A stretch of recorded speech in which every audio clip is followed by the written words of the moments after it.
Resistance का combination पढ़ेंगे आज कि रेजिस्टेंस जो होते हैं उनका कॉम्बिनेशन कैसे बनता है। ठीक है, तो दो तरीके के कॉम्बिनेशन होते हैं, एक तो होता है सीरीज और दूसरा होता है पैरेलल। ठीक है, सीरीज कॉम्बिनेशन हम इसलिए लगाते हैं, देखिए जैसे कि मान लीजिए ये हो गया, ये सीरीज था, पहले समझा दे रहे हैं सीरीज कॉम्बिनेशन होता क्या है। देखिए जैसे मान लीजिए एक पर्सन है ये खड़ा हुआ, ठीक है, ये पर्सन किसी दूसरे पर्सन के साथ में एक सीरीज कॉम्बिनेशन शो करना चाह रहा है। ठीक है, तो क्या होगा, वो कॉम्बिनेशन कुछ इस तरीके से होगा कि इसका पहला हाथ इसका दूसरा हाथ इसके पहले हाथ से जुड़ जाएगा। यानी कि अगर एक रेजिस्टेंस है ये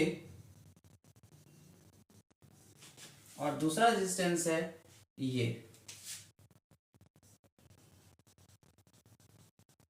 ठीक, इसका फर्स्ट हैंड ये है, इसका सेकंड हैंड ये है, इसका फर्स्ट हैंड ये है और इसका सेकंड हैंड ये। तो बी वाला ए से, यानी ये वाला हाथ इस वाले हाथ से अगर जुड़ रहा है तो इस तरीके का कॉम्बिनेशन कैसा होगा, ये सीरीज कॉम्बिनेशन होगा, ये सीधा सीधा चलता चला जाएगा। इसी की तरह से अगर हम कहें पैरेलल कॉम्बिनेशन तो क्या होगा, ये भाई साहब खड़े हुए हैं और ये पैरेलल कॉम्बिनेशन शो करना चाह रहे हैं, तो क्या होगा, ये आमने सामने खड़े हो जाएंगे एक दूसरे के और आमने सामने खड़े होकर ये अपना हाथ इसको पकड़ा देंगे, ऐसे ऐसे पकड़ लेंगे एक दूसरे का हाथ। ठीक है, मेरे हाथ में चोट लगी हुई है तो ये वाला हाथ चल नहीं पाएगा आज, तो देखिए ये ऐसे पकड़ लेंगे अगर, तो ये हो जाएगा पैरेलल कॉम्बिनेशन लाइक दिस। एक रेजिस्टेंस ये था और ये इस तरीके से आके जुड़ गए, तो ये कॉम्बिनेशन कहलाया पैरेलल कॉम्बिनेशन। क्लियर? तो सीरीज और पैरेलल दो टाइप के ही कॉम्बिनेशन हो सकते हैं। अगर सीरीज की बात करी जाए तो सीरीज कॉम्बिनेशन की एक खास बात होती है कि सीरीज कॉम्बिनेशन में करंट जो है वो हर जगह एक सी रहेगी। ठीक, लेकिन रेजिस्टेंस, क्योंकि इसका मान लीजिए हमने R1 कहा, इसका रेजिस्टेंस R2 और इसका R3 रेजिस्टेंस कह दिया, तो क्या होगा, रेजिस्टेंस जुड़ते चलेंगे। R1 R2 और R3 फ्लो होगी, वो मतलब सेम हो फ्लो होगी। हाँ, पैरेलल में, हाँ, सीरीज में करंट जो है R1 में भी आई, R2 में भी आई और R3 में भी आई ही रहेगी, जबकि पैरेलल में अगर ये R1 और R2 हैं, दो रेजिस्टेंस हैं, इनमें करंट जो है वो इसमें I1, अगर मान लीजिए यहां से I करंट चली थी तो फर्स्ट वाले में I1 और सेकंड वाले में I2 करंट फ्लो होगी। क्लियर है बेटा? और यहाँ पे बैक टू नॉर्मल, ये I1 और I2 वापस से जोड़ के क्या बन जाएंगी, I। हमने आपको बताया था करंट का ये एडिटिव रूल भी होता है, हमारी फर्स्ट लेक्चर में ये रूल हम आपको बता चुके हैं कि करंट कहीं से अगर आ रही होगी और जुड़ के उसे जानना है, तो यहां से मान लीजिए 2 एम्पियर की आ रही है करंट और यहां से 3 एम्पियर की करंट आ रही है, तो यहां कितनी एम्पियर की जाएगी, 5 एम्पियर की करंट जाएगी। ठीक है, बिल्कुल ऐसे ही यहां पे होता है कि I1 I2 जुड़ के फिर से I बन जाती है। क्लियर? ये हो गया आपका पैरेलल और सीरीज कॉम्बिनेशन। सीरीज कॉम्बिनेशन में रेजिस्टेंस जब आगे बढ़ते चले जा रहे हैं तो क्या होगा, करंट की अपनी वैल्यू कम हो जाएगी। यानी कि अगर कोई, हमने मान लीजिए एक बल्ब लगाया ऐसे, फिर दूसरा इसी में सीरीज में दूसरा बल्ब, फिर तीसरा बल्ब, इस तरह से 3 बल्ब हमने लगा दिए सीरीज में, तो फर्स्ट बल्ब जो है वो सबसे ज्यादा ग्लो करेगा, उसके बाद दूसरा उससे कम ग्लो करेगा और तीसरा सबसे कम ग्लो करेगा। क्यों? क्योंकि भाई साहब यहां करंट की वैल्यू कम होती चली जा रही है। क्लियर है? क्योंकि रेजिस्टेंस बढ़ता चला जा रहा है। ठीक है, समझ में आएगा? तो रेजिस्टेंस को बढ़ाने के लिए, करंट को घटाने के लिए हम सीरीज का यूज करेंगे, रेजिस्टेंस को कम करने और करंट को बढ़ाने के लिए हम पैरेलल का यूज करेंगे। ठीक है, कोई दिक्कत इसमें? अगर स्टेटमेंट लिखा जाए, series combination is used when resistance in a circuit is to be increased and current to be decrease, Parallel combination on the other hand is used when the resistance of a circuit is to be decreased and current to be increased. ठीक, अब आ जाते हैं parallel में current increase होगा, parallel में current increase हो जाएगा, resistance कम हो जाएगा, सीरीज में रेजिस्टेंस बढ़ जाएगा, करंट डिक्रीज हो जाएगा. ठीक, पॉइंट समझ में आ गया. यस. अब हम लोग एक एक करके एक एक की स्टडी कर ले रहे हैं. ये तो जनरल बात हो गई. अब हम लोग जो स्टडी करेंगे पूरी डिटेल विद क्वेश्चंस, इसकी डिस्कशन कर लेते हैं. देखिए, पहले हम लोग बात करते हैं सीरीज की. जो सीरीज कॉम्बिनेशन होता है, सीरीज में हमने कहा कि भाई हमने, देखिए कैसे फॉर्मूला बनाया जाएगा. सबसे पहले हमें कुछ चीजें कंसीडर करना पड़ेंगी.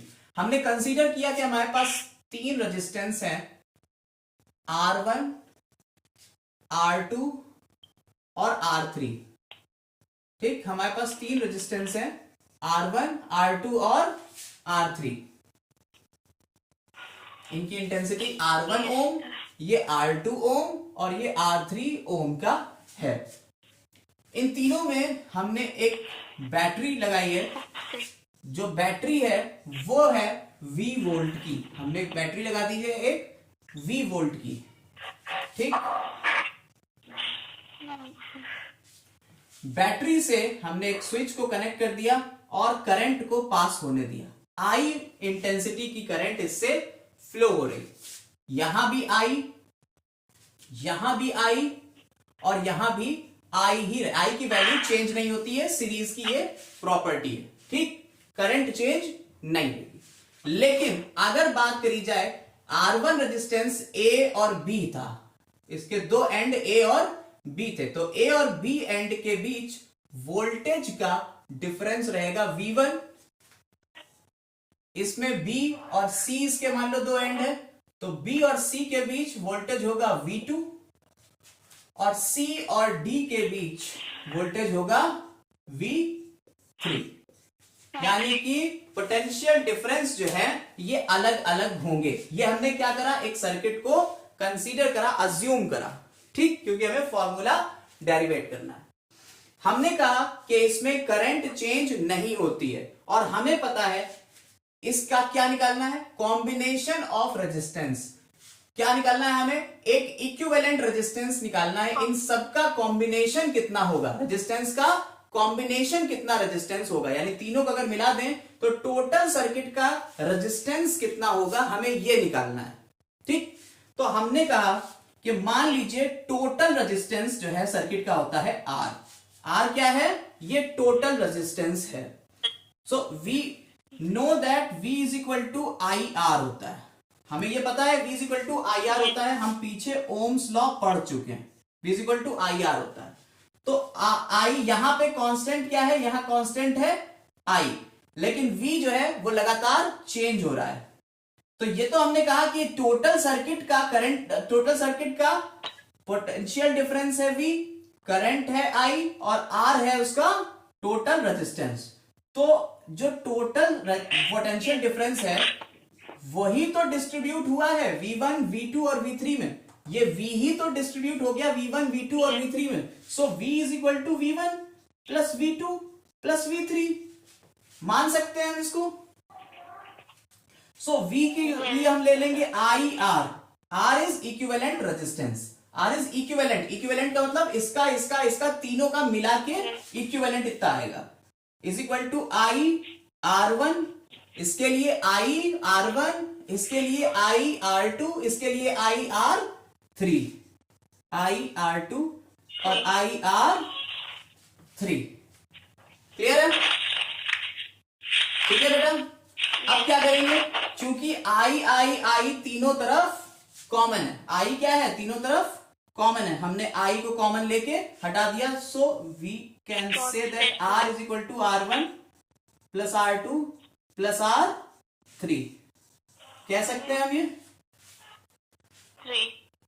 क्लियर? तो हम क्या कहेंगे, यस सर. तो हम कहेंगे कि when a number of resistance R connected in series, the equivalent resistance is equal to the sum of individual resistance and is greater than any individual resistance. देखिए, मान लीजिए, अब इसकी वैल्यूज की बात कर लें. अगर मान लीजिए इसकी वैल्यू 2 ओम थी, इसकी 3 ओम थी और इसकी 4 ओम थी। तो भैया टोटल कितना आएगा? 2 + 3 + 4 इज इक्वल टू 4 3 7 2 9 ओम। ठीक, इसकी वैल्यू जो इक्विवेलेंट रेजिस्टेंस की वैल्यू है, इसकी वैल्यू हर इंडिविजुअल रेजिस्टेंस से ज्यादा ही आ रही है। बेटा देखो, यही हमने शुरुआत में क्लास में कहा कि जब कभी हम सीरीज में कनेक्ट करेंगे तो हम रेजिस्टेंस की वैल्यू को बढ़ाएंगे, हम रेजिस्टेंस की वैल्यू को बढ़ाएंगे और करंट अपने आप ही डिम हो जाएगी। ठीक है, करंट डिक्रीज कर देंगे, यही बात हमने कही थी।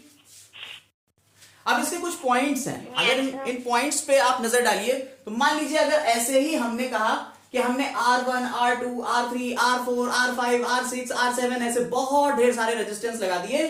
कहां तक लगा दिए? R1, R2, R3 up to N। तो टोटल रेजिस्टेंस कितना हो जाएगा? N into R, number of resistance into individual एक का रेजिस्टेंस। ठीक है, अगर सबके R R R R R R है, हर किसी का आर आर आर है, तो इतने n टाइम्स लगाए हुए हैं तो क्या हो जाएगा? n इंटू आर, ये r इक्विवेलेंट हो जाएगा। ठीक, जो इक्विवेलेंट टोटल रेजिस्टेंस होगा। समझ में आई बात? Yes sir. ठीक है, अब कह रहे हैं इसमें कुछ पॉइंट्स देखिए याद करने वाले हैं। पहला पॉइंट तो आपको पहले ये पता होना चाहिए कि भैया सीरीज में कहीं भी करंट चेंज नहीं होगा। पहली खास बात याद रखिएगा, क्योंकि आगे हम अभी कॉम्बिनेशन के क्वेश्चंस लगाएंगे, तो कॉम्बिनेशन के क्वेश्चंस में यही होगा कि भैया कहीं सीरीज में कनेक्ट होगा, कहीं पैरेलल में कनेक्ट होगा। हम कंफ्यूज आ जाएंगे कि भैया कहां से सीरीज है और कहां से पैरेलल है, हम किसको सीरीज में कनेक्ट माने और किसको पैरेलल में। तो पहला पॉइंट दिमाग में रखेंगे, जब भी करंट डिस्ट्रीब्यूट हो रहा है, बट रहा है पैरेलल, करंट डिस्ट्रीब्यूट नहीं हो रहा है सीरीज। क्लियर? मान लीजिए कि एक रेजिस्टेंस ये था, एक रेजिस्टेंस ये था। ठीक, इस रेजिस्टेंस के साथ में हमने एक रेजिस्टेंस ये जोड़ा और एक रेजिस्टेंस ये जोड़ा। ठीक, और एक रेजिस्टेंस हमने इसके साथ में, पहले तो ये देख लीजिए। तो देखिए जब हमने ऐसे रेजिस्टेंस जोड़ा तो क्या हुआ? एक रेजिस्टेंस ये, एक रेजिस्टेंस यहां से करंट गई, ये गई। अब देखिए इसमें और इसमें दोनों तरफ करंट चली गई। इसमें आई थी, मान लीजिए I1 इधर गई, I2 इधर गई। भैया करंट बटी, करंट डिस्ट्रीब्यूट हुई। करंट जैसे ही डिस्ट्रीब्यूट हुई, ये सीरीज की श्रेणी से हट गया, ये पैरेलल में घुस गया। अब ये पैरेलल कनेक्ट है, अब ये सीरीज में कनेक्ट नहीं है। लेकिन अगर मान लीजिए कहीं कुछ, देखिए ये हमने प्रूव कर दिया है, इसको हटा दें, इसको हटा दें। देखिए सीरीज में जो रेजिस्टेंस चेंज नहीं होता, उसका मतलब यही रहता है ना कि मतलब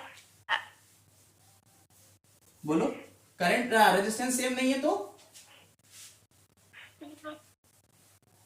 उसका मतलब जो है जैसे है कि सीरीज जो रेजिस्टेंस होता है सीरीज का, हाँ। उसमें करंट कभी चेंज नहीं होगा। करंट चेंज नहीं होगी, जब भी सीरीज होगा करंट चेंज नहीं होगी। सिंपल सी बात है। देखिए हम वही बनाने की कोशिश कर रहे हैं, डायग्राम बना के दिखा रहे हैं आपको। जैसे मान लीजिए एक डायग्राम ये है, दिख रहा है ये आपको? यस। ठीक, यहां से हमने करंट दी आई और यहां से करंट निकली आई।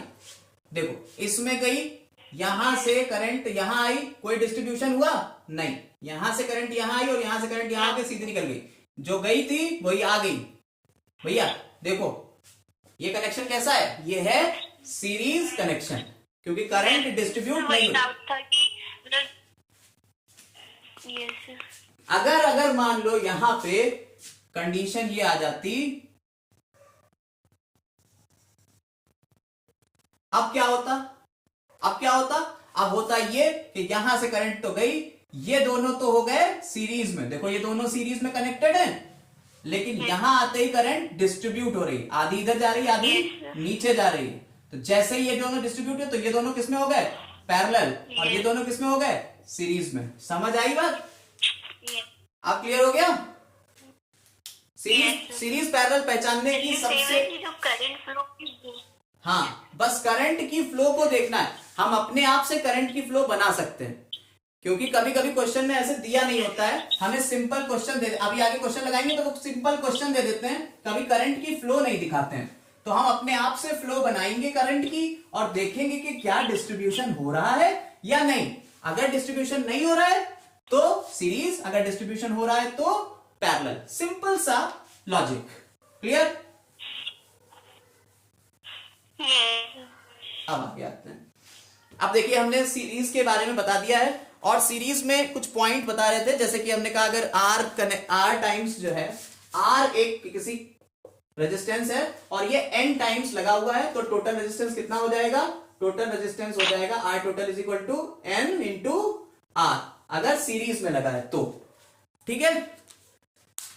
यस। इसके बाद हमने कहा current flowing through each resistor is same. ठीक है?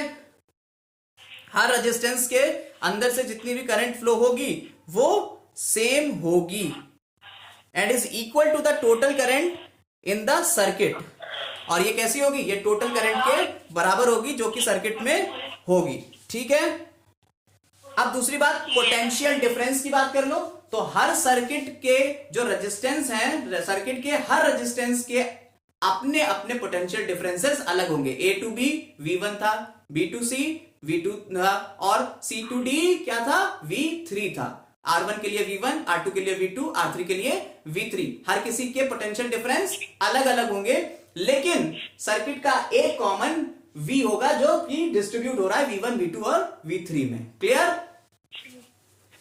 यस। ठीक है, अब बात करते हैं equivalent resistance produce the same result under the same condition. Equivalent resistance जो है, चाहे आप इधर से काउंट कर लो R1 R3 R2 R1 या R1 R2 R3, तीनों में चाहे इस तरफ से काउंट करो या इस तरफ से, सेम रिजल्ट आएगा हर कंडीशन में। समझ में आई बात? यस। और एक आखिरी पॉइंट जो कि हमने पहले भी बताया है कि सीरीज कॉम्बिनेशन में इक्विवेलेंट रेजिस्टेंस इंडिविजुअल रेजिस्टेंस से ज्यादा ही आएगा।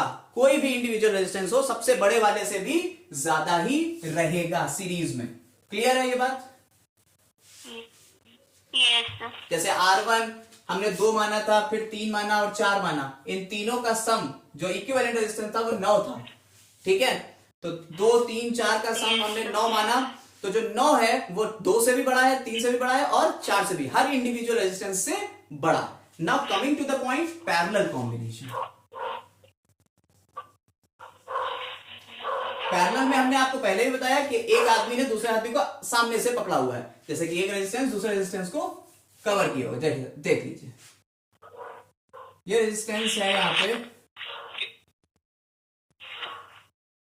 ये R1, एक रेजिस्टेंस हमने माना है R2 और एक रेजिस्टेंस हमने माना है R3। ठीक? ये तीनों रेजिस्टेंस एक दूसरे से जुड़े हुए हैं इन पैरेलल कॉम्बिनेशन, और पैरेलल कॉम्बिनेशन में ये तीन के तीनों एक कॉमन बैटरी से जुड़े होंगे और तीनों के अंदर पोटेंशियल डिफरेंस V ही रहेगा। देखिए, और इसमें क्या चेंज हो रहा है? इसमें करंट डिस्ट्रीब्यूट हो रही है। मान लीजिए I करंट जा रही थी, तो इसको पहुंची I1, इसको पहुंची I2 और इसको पहुंची I3। क्लियर है? समझ आ रही बात? यस। तीनों का पोटेंशियल डिफरेंस V ही है, यानी R1 के लिए भी V, R2 के लिए भी V और R3 के लिए भी V ही पोटेंशियल डिफरेंस रहेगा। ठीक? यस। कोई दिक्कत नहीं। अब देखिए, इसका हमने ये सिनेरियो क्रिएट कर लिया। हमें यही तो बनाना होता है जब भी हम प्रूव करते हैं सीरीज और पैरेलल का। हमने सबसे पहले सीरीज को बता दिया कि भैया ये सीरीज में है तीनों कनेक्टेड, R1 के अंदर I1 करंट आ रही है, R2 के अंदर I2 करंट आ रही है, R3 के अंदर I3 आ रही है, लेकिन टोटल सर्किट की करंट कितनी है? I है, और टोटल सर्किट का पोटेंशियल डिफरेंस कितना है? V है। और हमने कहा इसका इक्विवेलेंट रेजिस्टेंस कितना होगा? टोटल सर्किट का रेजिस्टेंस R मान लिया। ठीक? तो हमें पता है V is equal to IR होता है। यहां V है कांस्टेंट और चेंज क्या हो रहा है? I। तो हमने कहा I जितना भी चेंज हो रहा है total I is equal to I1 plus I2 plus I3 कर लें तो हमें टोटल I मिल जाएगा। यस तो I इज इक्वल टू क्या होगा V अपॉन R। तो यहां के लिए हमने ले लिया total I is equal to total V upon total R, और I1 के लिए V1 अपॉन R1। ठीक है, V1 तो हम V2 V3 रखेंगे नहीं क्योंकि सबके लिए तो V ही है, तो R1 के लिए भी V है, R2 के लिए भी V है और I3 के लिए भी V3 ही है। तो V upon R1 plus V upon R2 plus V upon R3, क्योंकि I3 के लिए भी जहां पे I3 जा रहा है इस पे भी तो पोटेंशियल डिफरेंस V ही है, तो इसके लिए भी यही हो जाएगा सेम। तो V upon R1 V upon R2 V upon R3, V तीनों तरफ से कॉमन लेके इस V के साथ में हमने इसे कैंसिल आउट किया। हमारे पास आया 1 upon R is equal to 1 upon R1 plus 1 upon R2 plus 1 upon R3। ठीक, तो ये हमारा रिजल्टेंट रेजिस्टेंस आ गया। कब? जब ये पैरेलल में कनेक्ट थे। जब ये पैरेलल में कनेक्ट थे तो कॉम्बिनेशन का रेजिस्टेंस कितना होगा 1 upon R is equal to 1 upon R1 plus 1 upon R2 plus 1 upon R3। Clear? बोलो बेटा, कोई दिक्कत नहीं है? यस ठीक है, नो सर। अब हम आगे बढ़ रहे हैं, इसकी प्रॉपर्टीज की बात कर लेते हैं कि भैया अगर मान लीजिए ऐसे ही R रेजिस्टेंस हो, जैसे हमने वहां पे बताया था R टाइम्स R रेजिस्टेंस के N टाइम्स रेजिस्टेंस लगे हों, जैसे कि ये R1 R2 R3 हर किसी का R हो और ये कितनी बार लगा हो N टाइम्स, यहां पे भी लगा हो, यहां पे भी लगा हो, यहां पे भी ऐसे N टाइम्स लगा हो, तो उसका टोटल सर्किट का कितना आ जाएगा रेजिस्टेंस? याद रखिएगा 1 upon R is equal to N upon R हो जाएगा। ठीक है, समझ में आ गई बात या नहीं? यस। N अपॉन R हो जाएगा। या अगर हमने कहा टोटल R इक्विवेलेंट कितना होगा? R equivalent is equal to R by N कर देंगे, भैया उल्टा करना पड़ेगा इसको। ठीक है, कोई दिक्कत? कोई दिक्कत बेटा इसमें? नहीं है। चलिए, अब इसके बाद अगर बात करी जाए कि भैया अब जरा आप सोचिए कि इंडिविजुअल रेजिस्टेंस जो था उससे भी कम रेजिस्टेंस रह गया। देखिए, अगर मान लीजिए हर किसी का रेजिस्टेंस होता 2 ओम 2 ओम 2 ओम, तो तीनों मिला के यहां कितना आता? R इक्विवेलेंट कितना आता? टोटल R थे कितने? 2 ओम अपॉन कितनी बार लगाए? 3, 2/3 आ गया। भैया कम हो गया रेजिस्टेंस, इसका इक्विवेलेंट रेजिस्टेंस कम हुआ। तो कह रहे हैं कि अगर पैरेलल में होगा तो हम रेजिस्टेंस की जो इक्विवेलेंट रेजिस्टेंस है उसकी वैल्यू को इंडिविजुअल रेजिस्टेंस की वैल्यू से कम ही पाएंगे, भले ही वो सबसे छोटा क्यों ना हो। समझ में आ रही बात? कि सीरीज अगर होता तो हम इसकी वैल्यू ज्यादा पाते, सीरीज में हम रेजिस्टेंस बढ़ा देते हैं और पैरेलल में रेजिस्टेंस हम कम कर लेते हैं। ठीक, चलिए, तो अगर कोई क्वेश्चन पूछा जाए आपसे, अगर कभी क्वेश्चन पूछा जाए कि हमारे पास 2 ओम 3 ओम और 5 ओम के रेजिस्टेंस हैं, ठीक है, हमें ऐसे कंबाइन करना है कि टोटल रेजिस्टेंस इससे कम आए, 5 से कम आए, तो हम कैसे इसे कंबाइन करेंगे, सीरीज में या पैरेलल में? तो आपको पता है हमें क्या करना होगा। ठीक, सर आपकी वॉइस थोड़ी फंस रही है। देखिए, कह रहे हैं कि हमारे पास कई रेजिस्टेंस हैं 2 3 4 5 ओम के, और वो रेजिस्टेंस जो है हमें क्या करना है, उनसे कंबाइंड रेजिस्टेंस ऐसा निकालना है कि इनके कंबाइन से कम हो रेजिस्टेंस। ठीक है, तो हम कॉम्बिनेशन से कम रेजिस्टेंस कैसे निकाल सकते हैं? अगर हम उसे पैरेलल में कनेक्ट करेंगे। ठीक, कोई दिक्कत? अब चलिए क्वेश्चन लगा के देख लेते हैं, जो भी दिक्कतें होंगी हम लोग क्वेश्चन से सॉल्व कर लेंगे। ठीक है, आइए सबसे पहले कुछ कॉम्बिनेशंस की बातें कर लें। अच्छा, इसमें सबसे पहले बेटा हम लोग कुछ कॉम्बिनेशंस के क्वेश्चंस लगाएंगे और उसके बाद हम इसे सॉल्व करेंगे। ठीक है, देखिए पहले हम इसके कुछ जो मेन कैरेक्टरिस्टिक फीचर थे, जैसे कि अभी पीछे वाले में हमने बताया, वैसे ही इसमें बता दें कि भैया रेजिस्टेंस अगर पैरेलल में होंगे तो पोटेंशियल डिफरेंस हर किसी का सेम रहेगा, लेकिन अगर सीरीज में होंगे तो पोटेंशियल डिफरेंस हर किसी का अलग अलग होगा। भाई कॉम्बिनेशन में ऐसे ही क्वेश्चंस पूछे जाते हैं, बड़े सिंपल होते हैं, बस इसमें लॉजिक लगाना पड़ता है। सीरीज में जब कभी भी हम सीरीज में कोई कॉम्बिनेशन रखेंगे तो इसका पोटेंशियल डिफरेंस अलग होगा, V1 इसका V2, ठीक है। लेकिन अगर हम पैरेलल में यही रेजिस्टेंस रख रहे हैं तो दोनों का पोटेंशियल डिफरेंस सेम ही होगा, ठीक है, दोनों का V ही रहेगा। ये याद रखने वाला पॉइंट है, दिमाग में बसाए रखिएगा, ठीक है।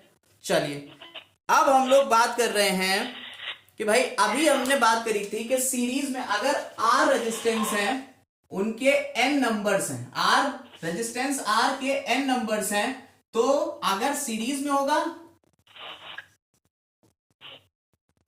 तो सीरीज में R इक्विवेलेंट कितना होगा, RN NR, ठीक है। और अगर पैरेलल होगा तो सीरीज में हम इसे RS लिख दे रहे हैं, सीरीज का इक्विवेलेंट, और पैरेलल में RP लिखे दे रहे हैं, N/R। सर आपकी बात रही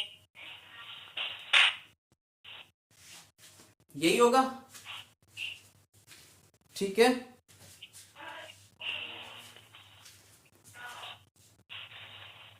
सर एक बार फिर अब देखिए, अगर ये हमने बता दिया कि सीरीज और पैरेलल में ये है, तो अगर इनका हम रेशियो निकालें, सीरीज अपॉन पैरेलल कर लें, अगर हम इसका सीरीज अपॉन पैरेलल कर लें, रेशियो निकाल लें, तो क्या होगा,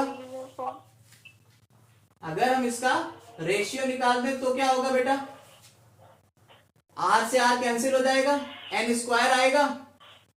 तो कभी ऐसे डायरेक्ट क्वेश्चन कंपटीशन में पूछे जा सकते हैं कि R टाइम्स यानी कि 2 ओम का रेजिस्टेंस है और ऐसे ऐसे 10 रेजिस्टेंस लगे हुए हैं, 2 ओम का रेजिस्टेंस है, ऐसे ऐसे 10 रेजिस्टेंस लगे हुए हैं। अगर इनको सीरीज में एक तरफ जोड़ा जा रहा है और एक तरफ पैरेलल में जोड़ा जा रहा है, तो बताओ दोनों का रेशियो कितना होगा। तो आपको कुछ नहीं करना है, आपको 10 का स्क्वायर कर देना है, रेजिस्टेंस को लेना ही नहीं है। समझ में आई बात या नहीं, ठीक है। तो इस तरीके से क्वेश्चन सॉल्व करेंगे हम, ये ट्रिक्स हैं इनको सॉल्व करने की, ठीक है। चलिए अब इसके ऊपर कुछ न्यूमेरिकल्स लगा लेते हैं, कुछ क्वेश्चंस देख लेते हैं सीरीज और पैरेलल के। तो एक कॉम्बिनेशन दिया हुआ है, कुछ इस तरह से,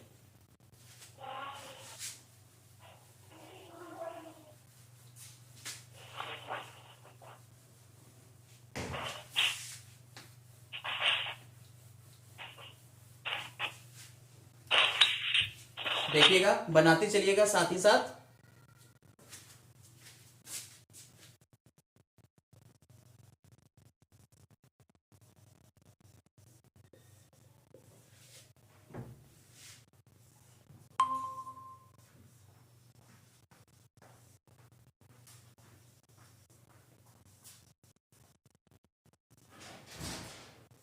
ये क्वेश्चन है, इसमें इस तरह से इन्होंने कॉम्बिनेशन दिया हुआ है, ठीक है।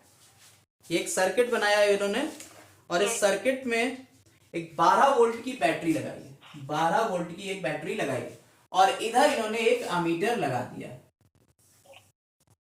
और यहां इन्होंने एक स्विच लगाया हुआ जो कि ऑन है। ये रेजिस्टेंस R1 है, R2 है, R3 है, R4 है, R5 है, ठीक है। अब कह रहे हैं बताइए calculate the total resistance and total current flow through the circuit. अगर R1 इज इक्वल टू 10 लिख लीजिएगा, R1 कितना है 10 ओम है, R2 कितना है 40 ओम है, R3 कितना है 30 ओम है, R4 20 ओम है, R3 30, R4 20 R5 और R5 जो है वो है 60 ओम का, 60 ओम का। तो बताइए इसका टोटल रेजिस्टेंस कितना होगा सर्किट का?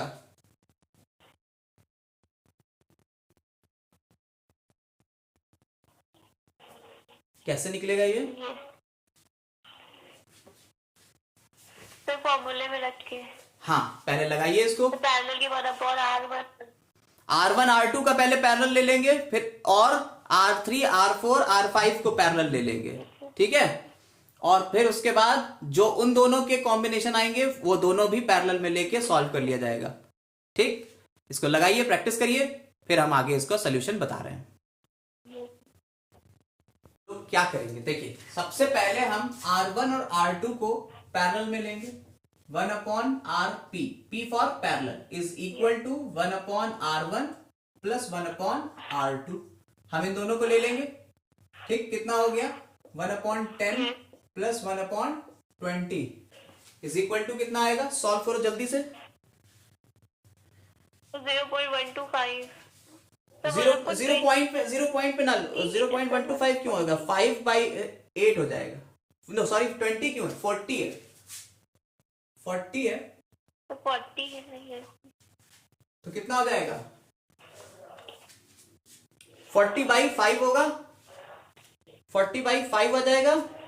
ये RP, yes RP is equal to 40/5। Mathematics से सॉल्व करिएगा, इज इक्वल टू आर, यानी इन दोनों का मिला के कंबाइंड रेजिस्टेंस कितना आया? 8 ओम, यही आया। इन दोनों का मिला के कंबाइंड रेजिस्टेंस 8 ओम आया, यस ठीक है। अब इन तीनों का ले लो, इन तीनों का कितना हुआ? इन तीनों का ले लो भैया पैरेलल में। 1/RP हमने इसे डबल डैश मान लिया, ये इसका हो गया, ये इसका ले ले रहे, कितना जाएगा? 1/30 प्लस 1/20 प्लस 1/60 कितना आएगा? जल्दी से बताओ। 6/60, 6/60। देखो एलसीएम लेना है, सिंपल सा एलसीएम है। 1/10 आया, यस तो 1/10 1/RP तो इन दोनों को प्लस डबल डैश, ये 1/10 आया, तो आरपी कितना आया?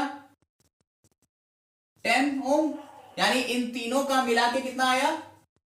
10 ओम, ठीक।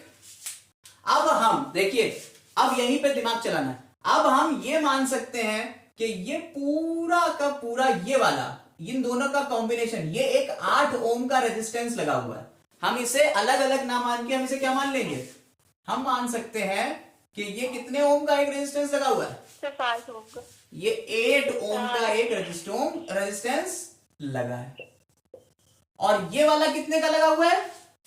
ये 10 ओम का लगा हुआ है, ये 10 होगा, ठीक है। Yes sir, yes sir. Simple सी बात है, ये लो 10 ओम का लगा हुआ है।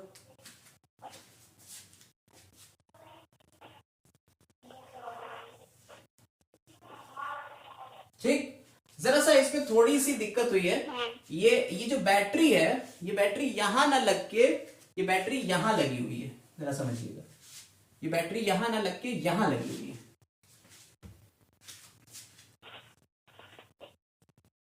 थोड़ा सा देख लीजिएगा, ये 12 वोल्ट की बैटरी लगी हुई है, ठीक है। यस सर, कोई दिक्कत नहीं है, बैटरी ही तो बदली, बाकी तो सारी पोजीशन वही थी, बैटरी ही तो बदली, यस ठीक है। बाकी तो सब वैसे ही है। इसको अगर ऐसे जोड़ दें, कोई दिक्कत थोड़ी है इसमें, सर्किट में कोई भी चेंज नहीं आया है, ठीक है। Yes sir. ठीक, अब जरा देखिए, अब बताइए ये सर्किट कैसे कनेक्ट है एक दूसरे से। देखिए यहां से करंट जाएगी, ये पॉजिटिव टर्मिनल है, ये करंट गई, ये करंट गई, ये करंट गई, ये करंट गई, ये आई, ये आई। कैसे है ये? सीरीज में है कि पैरेलल में है?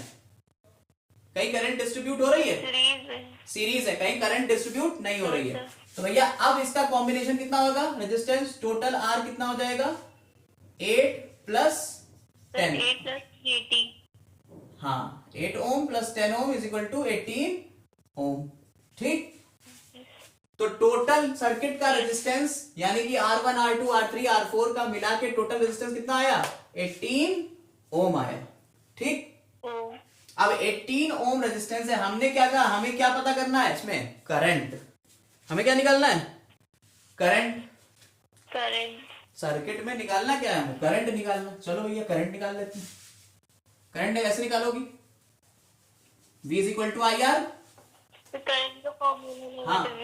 Yes V is equal to I R से निकाल लेंगे। V is equal to I R. I हमें निकालना है, ठीक है, तो V अपॉन आर कर दो। V upon R is equal to I हो गया। Yes sir. V कितना है? 12। आर कितना है? Yes sir. 18 is equal to I. 80। आ जाएगा आंसर, निकाल लो। Yes sir. 6.932 0.67 2/3। एम्पियर। 0.67 एम्पियर, ठीक है, सिंपल सी बात। यस। हो गया। एक और क्वेश्चन देख लें। Yes sir. चलिए, तो डायग्राम जैसा दिख रहा है आपको, पॉइंट ए है, बी है, सी है, डी है, ये ई है और ये एफ है। इन पॉइंट्स का पे ए और बी के बीच इक्विवेलेंट रेजिस्टेंस निकालना है। तो देखिए ए बी में कनेक्शन नहीं, ए और बी के बीच इक्विवेलेंट रेजिस्टेंस आपको निकालना है। तो सबसे पहले तो हमें यह देखना पड़ेगा कि ये पैरेलल में है या सीरीज में है, कौन सा पैरेलल है कौन सा सीरीज है। ठीक, अब अगर आप ऐसे देखिए तो करंट आप इसमें कहीं ना कहीं से तो चलाओगे। देखिए हमने आपको बताया था करंट हमें कहीं ना कहीं से तो चलाना पड़ेगा ना शुरुआत में। तो करंट हम मान लीजिए इससे चलाएंगे, तो अब आप यहां पे देखते ही कहोगे कि भाई साहब यहां से करंट चला है, एक ये गया और एक ये गया, डिस्ट्रीब्यूट हुआ। ठीक है, करंट डिस्ट्रीब्यूट हुआ कि नहीं हुआ? देखो ई पे आते ही करंट जो है पॉइंट ई पे आते ही आधा ऊपर आधा नीचे चला जाएगा, डिस्ट्रीब्यूट हुआ। यानी कि ये 4 ओम एक दूसरे के पैरेलल में। ठीक, अब देखो ये करंट जो ऊपर गया ये आगे चला, देखो ये कहीं डिस्ट्रीब्यूट हुआ, ये तो यहीं के यहीं सीधा आया, डिस्ट्रीब्यूशन तो कहीं हुआ नहीं।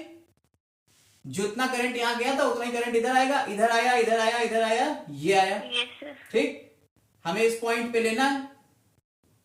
जैसे ही यहां पे ये करंट आया, देखिए ये यहां और यहां दो जगह डिस्ट्रीब्यूट हो गया। इस पॉइंट पे आके ये फिर डिस्ट्रीब्यूट हुआ, सी के ऊपर आके ये बी की तरफ मुड़ा और एफ की तरफ मुड़ा। यानी कि 8 और 8 ये दोनों एक दूसरे के पैरेलल हैं। देखिए ये पी, ये पी, ये दोनों एक दूसरे के पैरेलल हो गए, ये दोनों एक दूसरे के पैरेलल हो गए। बात समझ में आई? लेकिन जब करंट यहां से आएगा तो ये करंट देखिए यहां से आके यहां चला जाएगा। ठीक, समझ में आ रही बात? इसको यहां पे ना लाके ये यहां से ऐसे जाएगा और ऐसे यहां करंट ऐसे जाके यहां चला जाएगा, तो जुड़ के बी में आ जाएगा करंट। ठीक है, तो देखिए 8 और 8 ये दोनों एक दूसरे के पैरेलल हैं, लेकिन 8 और 4 एक दूसरे के सीरीज में है, और 8 और 4 एक दूसरे के सीरीज में है। समझ में आई बात या नहीं? बोलो। अब देखो क्वेश्चन को सॉल्व करने की दो ट्रिक हैं, या तो तुम इसे इलेबोरेट कर लो, बड़ा कर लो, खोल लो, या तुम ऐसे ही सीरीज पैरेलल समझ लो और अपने आप सॉल्व कर लो। हम दोनों तरीके से करके दिखा रहे हैं। देखो इन दोनों को अगर तुमने सीरीज में लिया है 8 और 4, इन दोनों को सीरीज में लिया है तो इन दोनों का कॉम्बिनेशन कितना हो जाएगा? 12। और इन दोनों का कॉम्बिनेशन कितना हो जाएगा? 12। बोलो बोलो बेटा, हो गया भाई? सीरीज में थे, सीरीज में क्या होता है? R1 plus R2, R1 plus R2, 12-12 हो गया दोनों तरफ। यानी कि हम इतने को, हम पहले बहुत सिंपल वाला बता रहे हैं, बिल्कुल सिंपल मेथड, इसके बाद लेथर्जिक लंबा वाला बताएंगे। देखो ये दोनों 12 हो गए और ये दोनों 12 हो गए। अब ये देखिए ये यहां से यहां पे डिस्ट्रीब्यूशन हो रहा है, यहां पे डिस्ट्रीब्यूशन हो रहा है, इसका मतलब ये पूरा का पूरा सर्किट, ये पूरा का पूरा सर्किट एक दूसरे के पैरेलल में, यानी 12 ओम का ये और 12 ओम का ये एक दूसरे के पैरेलल में, क्योंकि यहां डिस्ट्रीब्यूशन हो रहा है। ठीक है, जब डिस्ट्रीब्यूशन होगा तो ये दोनों एक दूसरे के पैरेलल आ जाएंगे। तो हमने क्या करा 1/12 प्लस 1/12 करके आंसर निकाल लिया। एक तो मेथड ये था कि धड़ाधड़ वाला, मतलब बिना सोचे समझे सीधा आंसर आना चाहिए, ठीक। ये हम कभी जब कॉम्पिटिटिव क्वेश्चंस कर रहे होते हैं तो हमें यही यूज करना पड़ता है, हम वो घंटा भर बैठ के डायग्राम्स नहीं बनाते हैं। अब आते हैं 10th क्लास के ऊपर, जो छोटे छोटे मेथड्स होते हैं कि भैया पहले हमने इसको क्या करा, हमने इसे खोल लिया। हम पहले इसे क्या करेंगे, हम इसे खोल लेंगे। खोलने का मतलब क्या है, हम इसे रीअरेंज करके, हम इसे रीअरेंज करके लिख रहे हैं। पहले हम इसे क्या करेंगे, रीअरेंज करेंगे, ठीक है। हमने क्या करा, ए पॉइंट को उठाया इधर रखा, बी पॉइंट को उठाया इधर रखा। देखो इसको हम कुछ इस तरह से बना सकते हैं। देखो ये एक, ये दूसरा पॉइंट, ये तीसरा पॉइंट और ये चौथा पॉइंट, ये है, यही तो है। इसमें हमने ए को उठा के इधर रख लिया और बी को उठा के इधर रख लिया। अब ठीक, अब थोड़ा सा सही लगा कि भैया चलो अब जान में जान आई, ये अंदर से निकल गई तो बाहर आ गए। भाई तार है, हम मोड़ सकते हैं आराम से, वायर्स को मोड़ सकते हैं। अब क्या करा हमने, ये 4 ओम का था, ये 4 ओम का था, ये 8 का था, ये 8 का था। हमें ये पता ये दोनों सीरीज में है, तो हम इसको इस तरीके से भी लिख सकते हैं कि भैया 4 ओम और 8 ओम एक दूसरे के सीरीज में है, और इधर के 4 ओम और 8 ओम एक दूसरे के सीरीज में है। बोलो, लिख सकते हैं? ठीक। और ये दोनों एक दूसरे के पैरेलल में है। देखो ये इतना और ये इतना पैरेलल में है। ये देखो यहां से, अगर यहां से चलाएंगे तो डिस्ट्रीब्यूशन हो रहा है, यहां से चलाएंगे तो डिस्ट्रीब्यूशन हो रहा है। तो इसका मतलब क्या है, ये पैरेलल में है। समझ में आ गई बात? तो हमने इस तरीके से दिखा दिया 4 ओम और 8 ओम। ठीक। अब हमने क्या करा, इस 4 और 8 का एक ले लिया, इस 4 और 8 का एक कॉम्बिनेशन लेके यहां बना दिया 12 ओम, और नीचे भी 12 ओम का एक रेजिस्टेंस चिपका दिया। बोलो भाई, कोई दिक्कत? अब बोलो, कोई दिक्कत नहीं है? ठीक है। नो सर, कोई। अब देखिए, अब 12 ओम एक दूसरे के पैरेलल में है। यस। तो आर पैरेलल 1/12 प्लस 1/12। आंसर निकालो, बताओ जल्दी से क्या आंसर आया।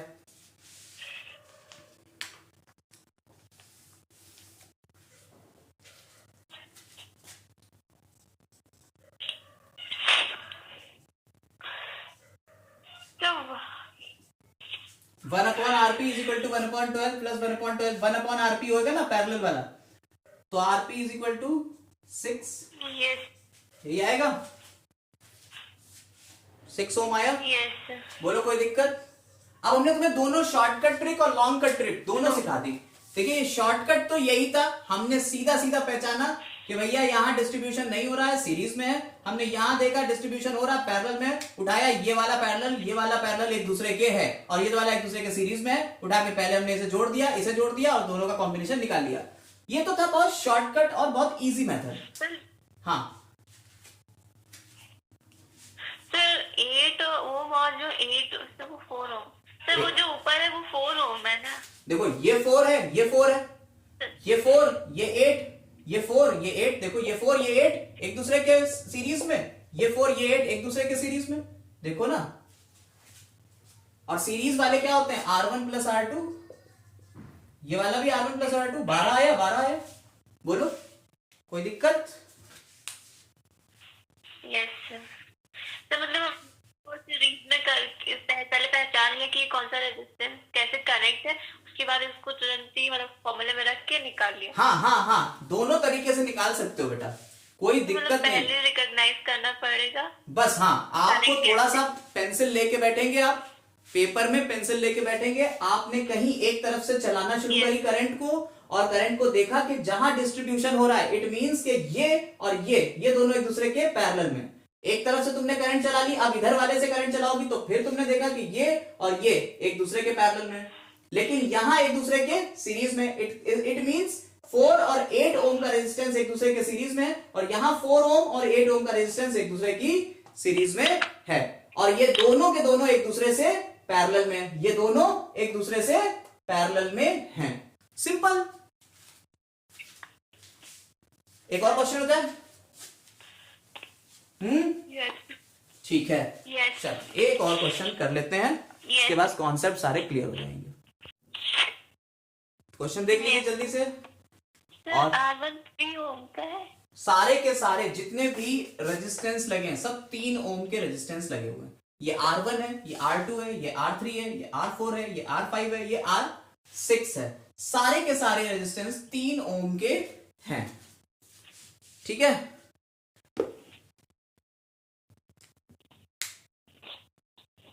यस अब इसका डिस्कशन करिए जल्दी से, इसको जो है वो सॉल्व करिए और बताइए कितना आया इसका इक्विवेलेंट रेजिस्टेंस। हम इसका सॉल्यूशन अभी बताते हैं।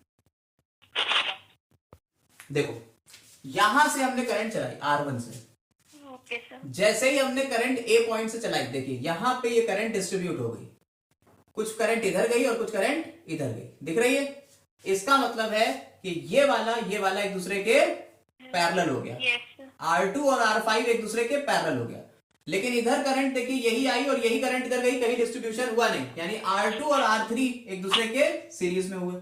यही करंट इधर से इधर चली गई, कोई डिस्ट्रीब्यूशन नहीं हुआ, यानी R3 और R4 भी एक दूसरे के सीरीज में हुए, यानी R2 R3 R4 सीरीज में आ गए। और यही करंट इधर आई, देखिए ये वाली करंट, अब ये दोनों मिल रही है और मिल के फिर से यहां आ रही है। इसका मतलब है ये वाला भी इसके साथ में पैरेलल में है। यहां भी डिस्ट्रीब्यूशन देखिए, यह कॉम्बिनेशन हो रहा है, डिस्ट्रीब्यूशन या कॉम्बिनेशन दोनों तरफ जंक्शन जहां आया और करंट या तो बढ़ेगी या घटेगी, सेम नहीं रही, इसका मतलब पैरेलल हो गया। ठीक, अब ये आगे बढ़ गई और बी पे निकल गई, यानी कि ये वाला अब ये आगे चला गया। ठीक, तो इसका मतलब ये 3 तो हो गए सीरीज में। समझ में आई बात? अब ये 3 जो सीरीज में हुए तो इसमें क्या हुआ, ये 3 जो सीरीज में हुए इन तीनों का सीरीज में कॉम्बिनेशन निकाल लिया हमने। इन तीनों का सीरीज में कॉम्बिनेशन कितना आया, 3 ओम प्लस 3 ओम प्लस 3 ओम। कितना हो गया ये कॉम्बिनेशन, 9 ओम। तो हम मान सकते हैं कि इन तीनों को हटा के हम एक 9 ओम का रेजिस्टेंस यहां लगा दें। ठीक, हमने मान लिया कि यहां एक 9 ओम का रेजिस्टेंस अब लगा हुआ है। देखो भाई, हमने इसमें 9 ओम का रेजिस्टेंस अब मान लिया, इन तीनों का इक्विवेलेंट मान के हमने 9 ओम का एक रेजिस्टेंस मान लिया। लेकिन अभी भी ये 9 ओम का रेजिस्टेंस इस 5 ओम वाले के साथ में, इस 3 ओम वाले के R5 के साथ में कैसा है, ये पैरेलल में है। ठीक, अब इन दोनों को भी हम सॉल्व कर लें, इन दोनों को सॉल्व कर लें, यानी 1/9 plus 1/3 is equal to 1/RP parallel. ये सॉल्व कर लिया हमने। कितना आया ये, सॉल्व करके जल्दी से बताइए। ये आया 27/12, 27/12। ठीक, समझ में आ रही है बात या नहीं? तो फाइनली ये कितना आ गया, आरपी जो था, देख लीजिए इसको जरा, ऊपर की तरफ कितना हुआ 12 और नीचे 27। अगर आरपी की बात करो तो कितना हो गया 27/12 इज इक्वल टू कितना आया 2.25 ओम। तो इन दोनों का कॉम्बिनेशन कितना आ गया 2.25 ओम। ठीक, अब क्या हुआ, अब इन दोनों को, ये 3 के तीनों, इन दोनों को हटा के हम कितना लिख सकते हैं 2.25 ओम। इन दोनों को हटा के हम लिख सकते हैं 2.25 ओम का एक रेजिस्टेंस। ठीक, हमने धीरे धीरे रेजिस्टेंस को कम करा, यानी सबको जोड़ते चले गए और फाइनली ये आ गया। अब ये तीनों देखिए यहां पे कोई डिस्ट्रीब्यूशन नहीं है, 3 2.25 और ये 3, इस तरह से इन तीनों को जोड़ देंगे, 3 ओम प्लस 2.25 ओम प्लस 3 ओम, इन तीनों को जोड़ के इक्विवेलेंट रेजिस्टेंस निकाल लेंगे and the answer will be 8.25 ohm. Clear है? इस तरह से हमने रेजिस्टेंस के कॉम्बिनेशंस की कुछ क्वेश्चंस लगा लिए। 8.25 ओम, ये आंसर आ गया। ये सीरीज में हो जाएगा ना, क्योंकि यहां देखिए कोई डिस्ट्रीब्यूशन नहीं है, ये सीरीज में देखिए। ठीक, इस तरह से ए और बी के बीच इक्विवेलेंट रेजिस्टेंस हमने निकाल लिया कि ए और बी का इक्विवेलेंट रेजिस्टेंस कितना होगा इन दोनों के बीच में। ठीक है, तो अगर वीडियो आपको पसंद आ रही हो तो चैनल को सब्सक्राइब करें, बेल आइकन दबा दें ताकि आपको डेली के ये वीडियोस मिलते रहें। Thank you.